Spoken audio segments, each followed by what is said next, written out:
கிறிஸ்துவுக்குள் அன்பானவர்களே, இயேசுவின் நாமத்தில் அன்பின் வாழ்த்துக்கள்.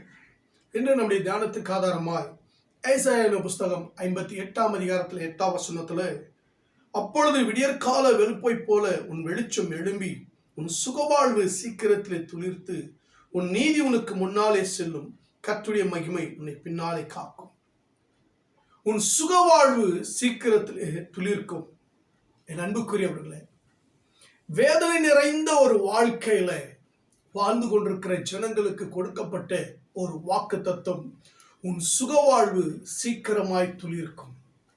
சுகமில்லாத வாழ்க்கை, ஆரோக்கியமில்லாத வாழ்க்கை, நிம்மதி இல்லாத வாழ்க்கை, அமைதி இல்லாத ஒரு வாழ்க்கை, தோல்வியால் நிறைந்த ஒரு வாழ்க்கை, பிரச்சனையால் நிறைந்த ஒரு வாழ்க்கை, சமாதானம் இல்லாத ஒரு வாழ்க்கை, எல்லாவற்றையும் இழந்து போய் தவிக்கிற ஒரு வாழ்க்கை, சுகமே இல்லாத ஒரு வாழ்க்கை. தினந்தோறும் சண்டைகளும் குழப்பங்களும் வேதனைகளும் கண்ணீரோடு இருக்கிறவர்களுக்கு இது ஒரு அற்புதமான ஒரு வாக்குத்தத்தங்க. உன் சுகவாழ்வு சீக்கிரத்தில் துளிர்க்கும், உன் வெளிச்சம் எழும்பும், கர்த்தர் உனக்கு நீதி செய்வார். எல்லா துன்பத்திலிருந்தும் கர்த்தர் உங்களை பாதுகாப்பார், விடுவிப்பார். என் அன்பு தேவனுடைய பிள்ளைகள், அது மாத்திரமல்ல, இந்த வசனம் இன்னொன்று சொல்லப்படுகிறது. ஆவிக்குரிய ஜீவியத்துல விழுந்து போனவர்களை, ஜெபிக்க முடியாதபடி விழுந்து போனவர்கள், சத்தியத்தை படித்து கை கொண்டு வாழ முடியாமல் விழுந்து போனவர்கள், பெற்ற அபிஷேகத்தை, ஆவின் வரங்களை, ஆவின் கனிகளை, நல்ல ஒரு சபையை இழந்து போனவர்கள், பிசாசின் பிடியில பாவத்தில் விழுந்து போனவர்களை மறுபடியும் புதுப்பித்து எழுப்பித்து சுகமாய் வளர செய்கிற ஒரு வாக்குத்தத்தம் தான் இது. சுகவாழ்வு சீக்கிரத்தில் துளிர்க்கும். அல்லேலூயா. நீங்கள் கர்த்தருக்குள்ளே சுகமாய் வளருவீர்கள். நீங்கள் உங்கள் குடும்பத்தில் சுகமாய் வளருவீர்கள். இதுவரைக்கும் உங்கள் வளர்ச்சி தடைப்பட்டிருந்தது. இதுவரைக்கும் உங்கள் வெளிச்சம் பிரகாசிக்காதபடி இருளாக்கப்பட்டிருந்தது. இதுவரைக்கும் உங்கள் வாழ்க்கையில நீங்கள் எழும்ப முடியாதபடிக்கு உங்களை அடைத்து போடப்பட்டிருந்தது. இப்பொழுது கர்த்தர் உங்களை எழும்ப செய்ய போகிறார். இப்பொழுது கர்த்தர் உங்களுக்கு சுகத்தை கொடுக்க போகிறார். என் அன்புக்குரியவர்களே, 3 யோவான்ல 2 சொல்லப்படுகிறது. பிரியமானவனே, உன் ஆத்துமா வாழ்கிறது போல எல்லாவற்றிலும் வாழ்ந்து சுகமாயிருக்கபடி வேண்டுகிறேன். நீங்கள் சுகமாயிருக்க போகிறீர்கள். 1 பேதுரு 2:24 அவர் சிலுவையிலே நம்முடைய பாவங்களை சுமந்ததினாலே அவருடைய தழும்புகளாலே நாம் குணமாக்கப்பட போகிறோம். எரேமியா 33:6 உனக்கு சௌக்கியமும் ஆரோக்கியம் வரப்பண்ணி உன்னை குணமாக்கி அவருடைய பரிபூர்ண சத்தியத்தை, சமாதானத்தை கர்த்தர் வெளிப்படுத்த போகிறார். ஹல்லேலூயா. சங்கீதம் 107:20 சொல்லப்பட்டிருக்கிறது. அவர் தமது வசனத்தை அனுப்பி உங்களை குணமாக்கி அவர்களை அழிவுக்கு தப்புவிக்க போகிறார். அல்லேலூயா. கர்த்தர் நம்மை தப்புவிக்கிறவருங்க. சுகவாழ்வு துளிர்க்க போகிறது. சுகவாழ்வு துளிர்க்க போகிறது. வெறும் இது உடல் சுகம் மாத்திரமல்ல, ஆவிக்குரிய சுகமும் 2 இணைந்து எழும்ப போகிறது. ஹல்லேலூயா. நீங்கள் எழுப்புதலை காண போகிறீர்கள். விழுந்த இடத்திலே நீங்கள் எழுப்பி பிரகாசிக்க போகிறீர்கள். படுத்து கொண்டிருக்கிற உன் வாழ்க்கையை எடுப்பித்து கர்த்தர் நடத்த போறாருங்க. படுத்து கொண்டிருக்கிற உன் வாழ்க்கையை, வியாதியில படுத்திருக்கிற உன்னை கர்த்தர் சுகமாக்க போகிறார். ஆவிக்குரிய ஜீவிதத்தில் விழுந்து போன உன்னை, கர்த்தரை விட்டு விலகி இருக்கிற உன்னை, தேவனை விட்டு தூரம் போன உன்னை கர்த்தர் மறுபடியும் கரத்தில் எடுத்து உன்னை பயன்படுத்த போகிறார். ஹல்லேலூயா. உடைந்த வாழ்க்கை மீண்டும் கட்டப்பட போகிறது. அது எழுப்புதலை காண போகிறது. எழும்பி பிரகாசிக்க போகிறது. ஹல்லேலூயா. மனதிலே காயப்பட்டிருக்கிற உன் வாழ்க்கை மறுபடியும் அந்த மன அழுத்தத்திலிருந்து கர்த்தர் உன்னை தூக்கி எடுத்து உன் காயங்களை கர்த்தர் ஆற்றுவார். உங்களுக்கு ஆறுதலை கர்த்தர் கொடுப்பார். ஆவிக்குரிய பராமரிப்பு, ஆவிக்குரிய புதுப்பிப்பு, ஆவிக்குரிய எழுச்சி, ஆவிக்குரிய மாற்றம் உங்களுடைய வாழ்க்கையில வரப்போகுதுங்க. கர்த்தர் அப்படி செய்ய போகிறார். அது மாத்திரமல்ல, உங்கள் குடும்பத்தில் உடைக்கப்பட்டு சிதைக்கப்பட்டிருக்கிற உங்கள் வாழ்க்கையை கர்த்தர் மறுபடியும் கட்ட போகிறார். மறுபடியும் கூட்டி சேர்க்க போகிறார். கைவிடப்பட்ட நிலையில படுத்து கிடக்கிற, கைவிடப்பட்ட நிலையில இருக்கிற, சபையால எல்லாராலும் கைவிடப்பட்டிருக்கிற உன்னை கர்த்தர் மறுபடியும் எழுப்பி பிரகாசிக்க பிரகாசிக்க பண்ண போகிறார். ஹல்லேலூயா, ஹல்லேலூயா. தேவன் உனக்கு ஒரு நல்ல மீட்பை கொடுக்க போகிறார். ஒரு முழுமையான ரட்சிப்பை நீங்கள் அனுபவிக்க போகிறீர்கள். ஒரு முழுமையான பரிபூர்ணமான மீட்பை, அவருடைய இயேசு கிறிஸ்துவின் அன்பை நீங்கள் அனுபவிக்க போகிறீர்கள். நீங்கள் சுகமாய் வளருவீர்கள். நீங்கள் ஆரோக்கியமாய் வளருவீர்கள். நீங்கள் சுகமாய் வளருவீர்கள். தெய்வீக சுகம் உங்களை குணப்படுத்தும். யெகோவா ராஃபா உங்களோடு கூட இருப்பாருங்க. அல்லேலூயா. என் அன்பு தேவனுடைய பிள்ளைகளே, இங்க வேதம் சொல்லப்பட்டிருக்கிறது, உன் சுகவாழ்வு சீக்கிரத்தில் துளிர்க்கும். வாடிப்போன வாழ்க்கையை துளிர்க்க செய்கிற தேவனுங்க. வாடி போய் இருக்கிறதை, துவண்டு போய் இருக்கிறதை கர்த்தர் மறுபடியும் எடுப்பித்து செயல்படுத்துகிற தேவன். ஆமென். சிலருடைய வாழ்க்கையில தோல்வி வந்துட்டா வாடி போயிடுறோங்க. தோல்வி நம்முடைய வாழ்க்கையை வாட பண்ணிருது. தோல்வினால நம்ம சோர்ந்து போயிடுறோங்க. ரெண்டாவது, பாவத்தினால உடைந்து போய் விடுகிறோம். பாவம் செய்து நம்முடைய வாழ்க்கையை என்ன செய்து கொள்கிறோம்? அழித்து கொள்ளுகிறோம். நம்முடைய வளர்ச்சியை நாம் கெடுத்து கொள்ளுகிறோங்க. ஒரு சிலர் காயங்களாலே, சரீரத்தின் வியாதியினாலே, ஒரு சிலருடைய வார்த்தையினாலே காயப்பட்டு சோர்ந்து போகிறார்கள். ஆனால் தேவன் சொல்லுகிறார், உன் சுகவாழ்வு துளிர்க்க போகிறது. அல்லேலூயா. கர்த்தர் சொல்றாருங்க, உங்க சுகவாழ்வு துளிர்க்க போதுங்க. எசேக்கியேல் 37:5 வாசித்து பாருங்க. உலர்ந்த எலும்புகளை கர்த்தர் உயிரடை செய்தார். ஆமென்.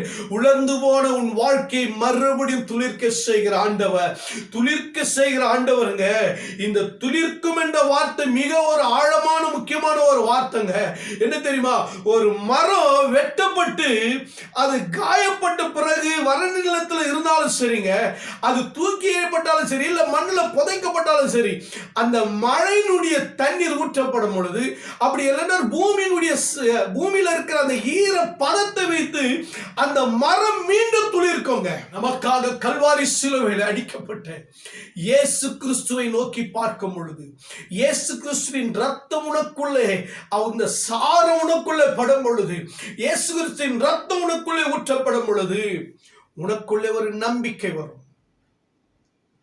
அந்த நம்பிக்கை இழந்த வாழ்க்கையை, இழந்த சுகத்தை, இழந்த ஆரோக்கியத்தை, இழந்த கிருபைகளை, இழந்த அபிஷேகத்தை மறுபடியும் நம்மில் மீண்டும் துளிர்க்க செய்கிறது. ஹல்லேலூயா. மீண்டும் நீங்கள் துளிர்த்து எழும்புவீர்கள். அல்லேலூயா. யோபு சொல்றாரு பாருங்க. யோபு 14:7-9 வாசிக்கும் போது, ஒரு மரத்தை குறித்தாவது நம்பிக்கை உண்டு, அது வெட்டி போடப்பட்டால் திரும்ப தழைக்கும், அதன் இலைகள் துளிர்க்கும், அதன் வேர் தரையிலே பழையதாகி அதன் அடிக்கட்டை மண்ணிலே செத்தாலும் தண்ணீரின் வாசனையினால் அது துளிர்த்து மரத்தை போல மறுபடியும் கிளம்பிவிடும். மறுபடியும் இங்க யோபு சொல்றாரு, மரத்துக்கு நம்பிக்கை இருக்கு. ஏன்னா அது வெட்டி போட்டாலும் சரி, அது ஒருவேளை பாழாக்கப்பட்டாலும் சரி, அது மண்ணில் புதைக்கப்பட்டாலும் சரி, அது செத்து போனாலும் சரி, மறுபடியும் அது துளிர்க்கும் என்கிற நம்பிக்கை அந்த காய்ந்து போன, உலர்ந்து போன மரத்துக்கு நம்பிக்கை இருக்குங்க. மனுஷனுக்கு இருக்கா அப்படின்னு கேட்கிறாரு. இங்க நம்பிக்கையற்ற நிலை. கர்த்தரை நம்புகிறவன் செழிப்பான் என்று சொல்லப்படுகிறதுங்க.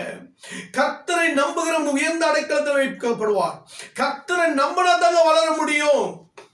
கர்த்தரை நம்பி பாருங்க. கர்த்தரை நம்புகிறவளை கர்த்தர் கைவிடவே மாட்டார். அல்லேலூயா. 17:5-8 வரை, மனுஷன் மேல் நம்பிக்கை வைத்து மாம்சமானதை தன் புயபலமாக்கி கொண்டு கர்த்தரை விட்டு விலகிற இருதயமுள்ள மனுஷன் சபிக்கப்பட்டான் என்று கர்த்தர் சொல்லுகிறார். அவன் அவாந்தர வெளியிலே கரளையாய் போன கொடியை போல இருந்து நன்மை வருகிறதை காணாமல் வனாந்தரத்திலே வறட்சியான இடங்களிலும் குடியில்லாத ஒரு நிலத்திலும் தங்குவான். கர்த்தர் மேல் நம்பிக்கை வைத்து கர்த்தரை தன் நம்பிக்கையாய் கொண்டிருக்கிற மனுஷன் பாக்கியவான். அவன் தண்ணீரிலே நாட்டப்பட்டதும் கால்வாய் ஓரமாய் தன் வேர்களை விடுகிறதும் உஷ்ண வருகிறதை காணாமல் இலை பச்சையாய் இருக்கிறதும் மழை தாட்சியான வருஷங்களிலும் வருத்தமின்றி தப்பாமல் கனி கொடுக்கிறதுமான மரத்தை போல இருப்பான். என் நண்பு தேவனுடைய பிள்ளைகளே, உங்களுடைய வாழ்க்கையில நீங்க துளிர்க்கணும், வளரணும்னா கர்த்தர் மேல நம்பிக்கை வைக்கணுங்க. என்னை கொன்று போட்டாலும் அவர் மேல் நம்பிக்கையா இருப்பேன் என்றார் யோபு. மறுபடியும் துளிர்த்தது யோபுடைய வாழ்க்கை. மறுபடியும் துளிர்க்கப்பட்டது. மறுபடியும் இழந்த ஆசீர்வாதம், மறுபடியும் ஆவிக்குரிய ஜீவியம், மறுபடியும் குடும்பம், மறுபடியும் பிள்ளைகள், மறுபடியும் கட்டப்பட்டாருங்க. உங்களுடைய வாழ்க்கையில ஒரு நம்பிக்கை இருக்கணுங்க. என் அன்பு தேவனுடைய பிள்ளைகளே, நான் சாரமற்று போனாலும், நான் வாடி போனாலும், மறுபடியும் என்னை கர்த்தர் துளிர்க்க வைப்பார். என் சுகவாழ்வு மறுபடியும் துளிர்க்கும் என்று கர்த்தரை நம்புங்க. சாராளுக்குள்ளே, ஆபிரகாமுக்குள்ள ஒரு நம்பிக்கை இருந்ததுங்க. வாக்குத்தத்தம் பண்ணினதை நிறைவேற்ற வல்லவர் என்று நம்பி கர்ப்பம் செத்து போனதை எண்ணாமல் தேவனுக்குள்ள வேர் கொண்டவர்களாய், நம்பிக்கையில வேர் கொண்டவர்களாய் பிள்ளையை பெற்றெடுத்தார்கள். கர்த்தரை நம்புங்க. அடுத்து, தேவன் சீக்கிரமாய் செயல்படுகிறார். வசனம் செயல்படும். தேவனுடைய நேரத்திற்காக நாம் காத்திருக்க வேண்டுங்க. தேவனுடைய நேரம் வந்துட்டா நீண்ட நாட்கள் இருந்த பிரச்சனைகளுக்கு ஒரே கணத்துல மாறிடும். ஒரே நிமிஷத்துல, ஒரே கணப்பொழுது மாற்றிடுவார் கர்த்தர். 38 வருஷமா நோயாளியை பார்த்து ஆண்டவர் கேட்டார், சுகமாக விரும்புகிறாயா? இயேசுவே, தாவீதின் குமாரனே, எனக்கு இறங்கும் என்று சொன்ன பர்த்திமை குருடனுக்கு கர்த்தர் இறங்கினாருங்க. லாசரு மரித்து 4 நாளாயிற்று, நாற்றம் எடுத்ததுங்க. இறங்கினாருங்க கர்த்தர். இவர்களுக்கெல்லாம் கர்த்தர் அற்புதத்தை செய்தார். நேரமானாலும், காலம் தாமதித்தாலும், தேவனுடைய நேரம் வரும் பொழுது அதை யாரும் தடுக்க முடியாது. எந்த ஒரு மனுஷனும் தடுக்க முடியாதுங்க. தேவன் தாமதித்து போல தோன்றலாம், ஆனால் அவர் செய்கிற வேலை வந்தவுடன் திடீரென்று மாற்றம் வரும். திடீரென்று நம்முடைய வாழ்க்கையில் அவருடைய மகிமை வெளிப்படுங்க. அவருடைய அற்புதம் வெளிப்படும். அவருடைய அதிசயங்கள் வெளிப்படும். அவருடைய நன்மைகள் வெளிப்படும். அவருடைய கரத்தின் கிரியைகள் நம்மை கொண்டு போய் நிறுத்த வேண்டிய இடத்துல நிறுத்துங்க. அவருடைய நேரம் வரணுங்க. அவருடைய நேரம் வர வரைக்கும் நம்ம காத்திருக்க வேண்டியது இருக்குதுங்க. உபாகமம் 33:12 சொல்லப்படுகிறது, பென்யமீனை குறித்து, கர்த்தருக்கு பிரியமானவன் அவரோடு கூட சுகமாய் தங்கியிருப்பான். அவனை என்னாலும் அவர் காப்பாற்றி அவன் எல்லைக்குள்ளே வாசமாயிருப்பார் என்றார்.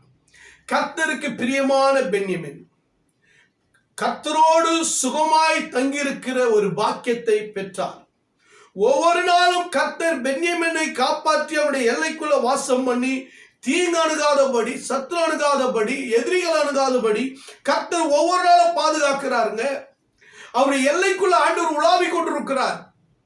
காரணம், பென்யமீன் கர்த்தருக்கு பிரியமானவர். கர்த்தருக்கு பிரியமானவர். அது மாத்திரம் இல்லைங்க, யோசேப்பை குறித்து நாம் பார்க்கும் பொழுது அவருடைய லைஃப்ல ஆண்டவர் கொஞ்சம் நேரம் தாமதித்தாலும் திடீரென்கிற மாற்றம் வந்தது. சிறையிலிருந்து பார்வோனுடைய ராஜ்யத்தில் உயர்த்தப்பட்டார்.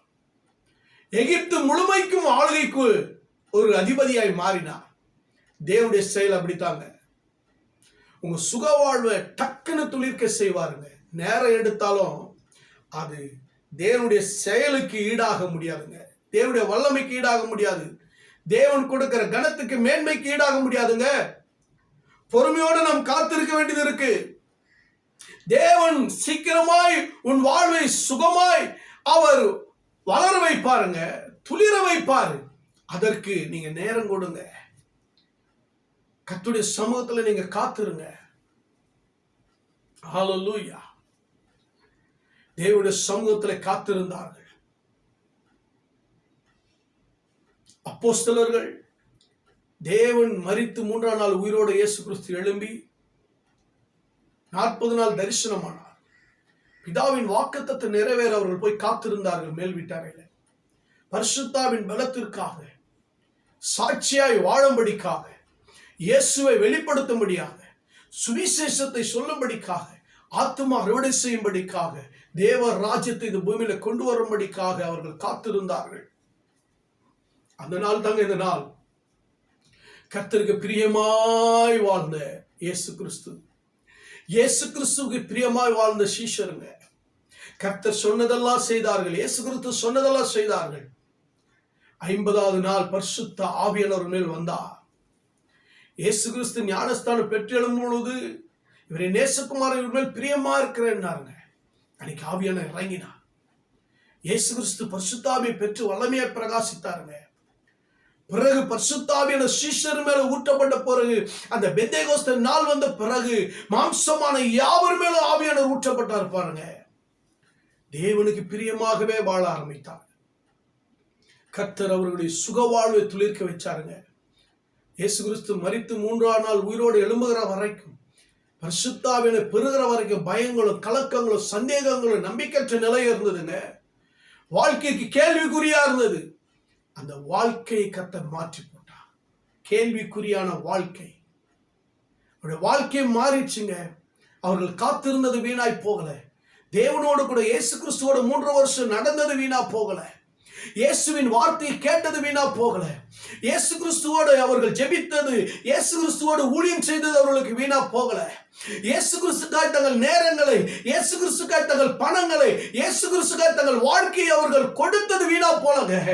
அவர்களை கர்த்தர் பிரகாசிக்க வைத்தார், அவர்களை துளிர்க்க வைத்தார், அவர்களை எழும்பி பிரகாசிக்க வைத்தார், மகிமைப்பட்டார் பாருங்க. கர்த்தர் அவளுக்குள்ள இருந்து உங்களுக்குள்ள கர்த்தர் மகிமைப்படுவார்.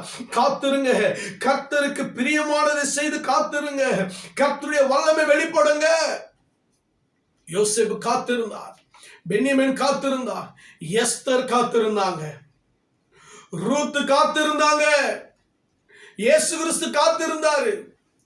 தேவன் ஒரு நாளை கொண்டு வந்து வாழ்க்கையில நிறைவேற்றுகிற வரைக்கும் நீங்க காத்திருங்க. ஹல்லேலூயா. அடுத்து பாருங்க, தேவன் உள்ளத்தை சுகப்படுத்துகிறவர். பலருக்கு உடல் காயம் இருக்கலாம், ஒரு சிலருக்கு உள்ளத்துல காயம் இருக்கலாம்.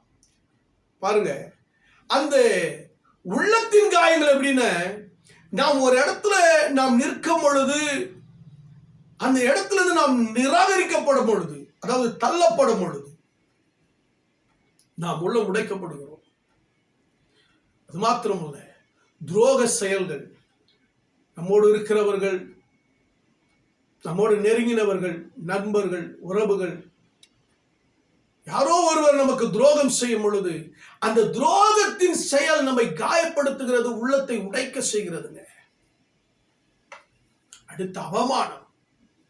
இந்த அவமானம் இருக்கு பாருங்க, நாம் நன்மை செய்துதாங்க பாட அனுபவிக்கிறோம். எவ்வளவு நன்மை செஞ்சாலும் அவமானப்படுத்துறாங்க பாருங்க நம்மள.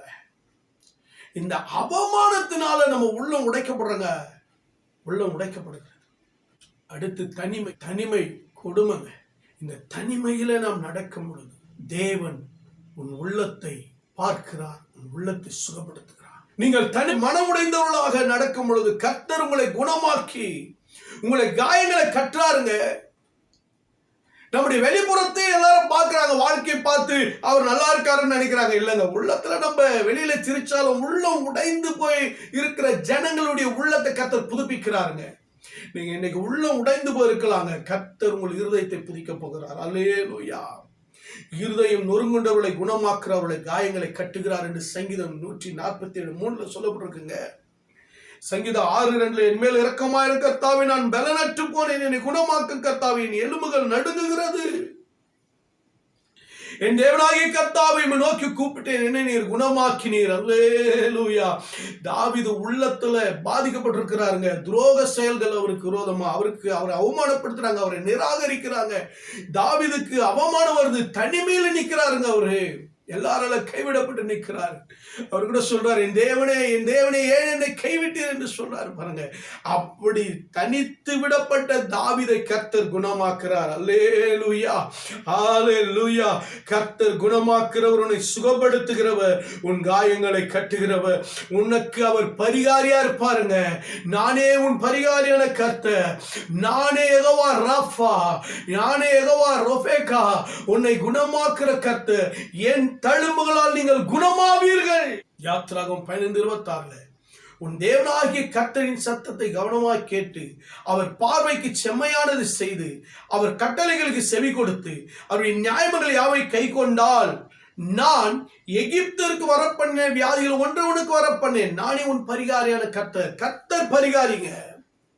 கர்த்தர் தான் நமக்கு பரிகாரி. எப்பொழுது உன் தேவனாய் கர்த்தரை சேவிக்க கடவாய், அவருடைய வார்த்தையை கை கொள்ள கடவாய், அவருடைய சத்தியத்தின்படி வாழுங்க.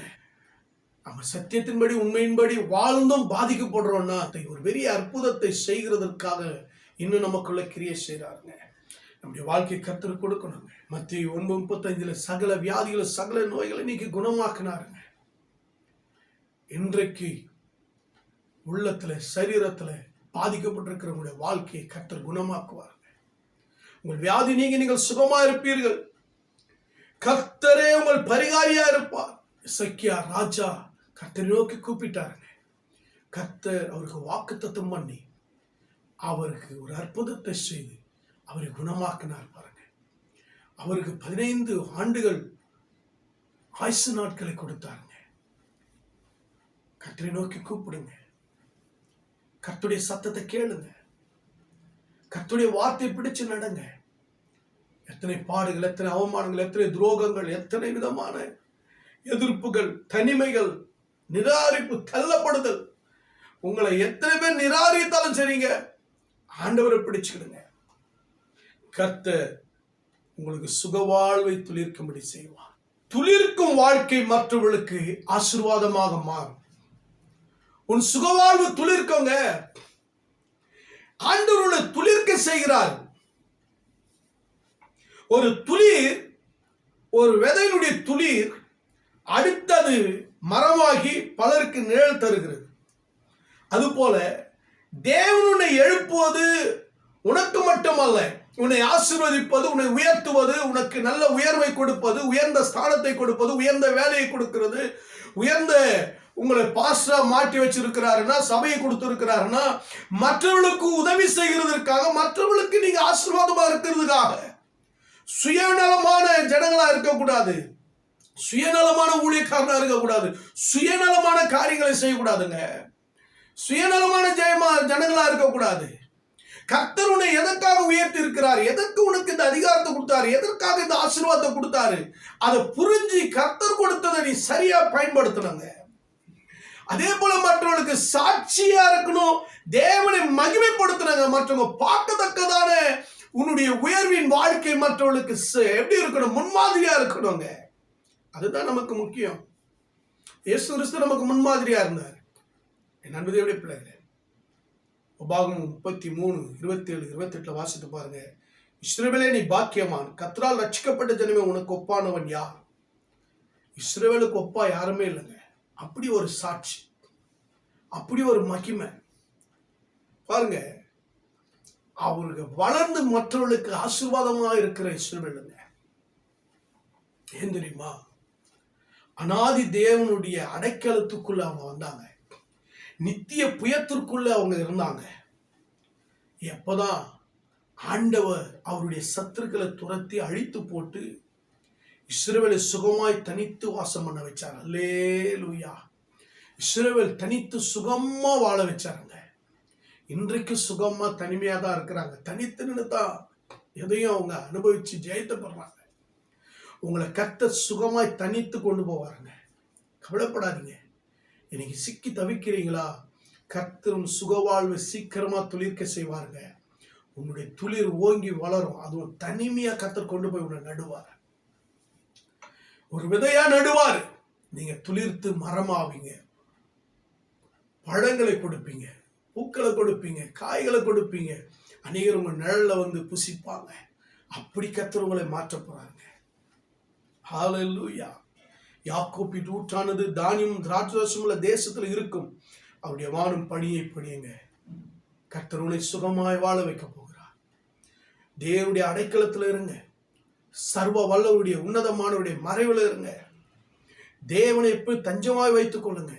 அவரை அடைக்கலமா வைத்துக் கொள்ளுங்க. அப்பொழுது உங்கள் வாழ்க்கையை எழுப்பி கட்டப்படுங்க. அது மாத்திரல, மத்தேயு 5:14 வெளிச்சம் மனுஷருக்கு முன்பாக பிரகாசிக்கணுங்க. நீங்க மற்றவர்களுக்கு முன்பாக பிரகாசிக்கணும், சாட்சியா இருக்கணுங்க. அப்படி வாழ்ந்து பாருங்க. கர்த்தருக்குள்ள நீங்கள் சுகமாய் வளருவீர்கள். கர்த்தருக்குள்ள நீங்கள் சுகமாய் வளருவீர்கள். உங்கள் வாழ்க்கை சுகமா இருக்குங்க, ஆரோக்கியமா இருக்குங்க. என் அன்பு தேவனுடைய பிள்ளைகளே, என் வாழ்க்கை வறண்ட நிலம் போல இருந்தாலும், உடைந்த மரம் போல இருந்தாலும், நம்பிக்கை இல்லாமல் இருந்தாலும் தேவன் சொல்லுகிறார், உன் சுகவாழ்வு சீக்கிரம் துளிர்க்கும். நீ துளிர்த்து வளருவாய். புதிய வாழ்க்கை உண்டாகும். நீ அடையாளமா இருப்பாய். உன் குடும்பத்தை கர்த்தர் ஆசீர்வதிப்பார். உன் ஊழியத்தை கர்த்தர் ஆசீர்வதிப்பார். உன் பிசினஸை கர்த்தர் ஆசீர்வதிப்பார். உன் எதிர்காலத்தை கர்த்தர் ஆசீர்வதிப்பார். உன் ஜெப வாழ்க்கை இன்னும் துளிர்க்க போகிறது. உன் ஆவிக்குரிய வாழ்க்கை இன்னும் துளிர்க்க போகிறது. உன் அபிஷேகம் இன்னும் ஓங்கி வளர போகிறது. உடைந்த இருதயத்தை உடைக்கப்பட்ட இடத்திலே கர்த்தர் உன்னை ஓங்கி வளர செய்வார். மீண்டும் துளிர்ப்பீர்கள், நீங்கள் சுகமாய் வளருவீர்கள். என் அன்பு தேவனுடைய பிள்ளைகளே, கர்த்தர் சொல்லுகிறார், நீ வாடி போன உன் வாழ்க்கை மீண்டும் துளிர்க்க செய்யும். உடைந்த பகுதியெல்லாம் கர்த்தர் குணப்படுத்துவார். உன் காயங்களை கர்த்தர் ஆற்றுவார். உன் கண்ணீரை சந்தோஷமாக மாற்றுவார். உன் வாழ்க்கையில மாற்றங்கள் வரும், ஆசீர்வாதங்கள் வரும். இதுவரைக்கும் கிடைக்காத தேவனுடைய கிருபைகள் உனக்கு கிடைக்கும். இயேசுவின் நாமத்தினால நீங்கள் ஜெயித்து வளருவீர்கள். இனி உன் வளர்ச்சி ஜெயமாயிருக்கும். உங்களுடைய முன்னேற்றம் ஜெயமாயிருக்கும். உங்களுடைய ஆரோக்கியம் ஜெயமாயிருக்கும். நீங்கள் மரணத்தை ஜெயிப்பீர்கள், வியாதியை ஜெயிப்பீர்கள். உங்களுடைய வேலையில் இருக்கிற எதிரிகளை ஜெயிப்பீர்கள், சத்துருக்களை ஜெயிப்பீர்கள். இனி நீங்கள் வளர்ந்து ஓங்குவீர்கள். கர்த்தருடைய கிருபை உங்களோடு கூட இருக்கும். நீ சுகமாய் வளருவீர்கள், ஜெயத்தை காணுவீர்கள். நீங்கள் எழும்பி பிரகாசிப்பீர்கள். உங்கள் சுகவாழ்வு துளிர்க்க போகிறது. ஆமென். பரலோக பிதாவே, அன்பின் தகப்பனே, வானத்துக்கும் பூமிக்கும் தேவனாய் கர்த்தாவே, இயேசு கிறிஸ்துவின் நாமத்தினாலே வருகிறேன். என் சத்தத்தை கேட்டுக்கொண்டிருக்கிற ஒவ்வொருடைய வாழ்க்கையிலும் இதுவரைக்கும் இருந்த ஆண்டவரே பாதிப்புகள், அவமானங்கள், நிந்தனைகள், வியாதியின் படுக்கைகளை மாற்றி போடுவீராக. ஆண்டவரே, ஆவிக்குரிய நிலையில விழுந்து போனவர்களை மறுபடியும் எழுப்புவீராக. ஒரு எழுப்புதல் தீ பற்றி எறிவதாக. இந்த பெந்தேகோஸ்தே நாளிலே கர்த்தருடைய அக்கினி எழும்புவதாக, புறப்படுவதாக. கர்த்தர் நீர் ஒவ்வொருடைய வாழ்க்கையை சீர்படுத்துங்க. ஒவ்வொருடைய வாழ்க்கையை சீர்படுத்துங்க. ஒவ்வொரு மனிதனையும் சீர்படுத்துங்க. ஒவ்வொருவரை கட்டி எழுப்புவீராக. கண்ணீரை துடைக்குங்கப்பா. கண்ணீரை துடைங்க ஏசப்பா. இந்த கரங்களை ஒப்பு கொடுக்கிறேன். இந்த வசனத்தை கேட்கிற ஒவ்வொருடைய வாழ்க்கையிலும் கர்த்தர் மகிமைப்படுங்க. இயேசுவின் நாமத்தில் ஜெபத்தை கேட்ட எங்கள் ஜீவனுள்ள நல்ல பிதாவே. ஆமென், ஆமென், ஆமென். God bless you. கர்த்தர் உங்களை ஆசீர்வதிப்பார்.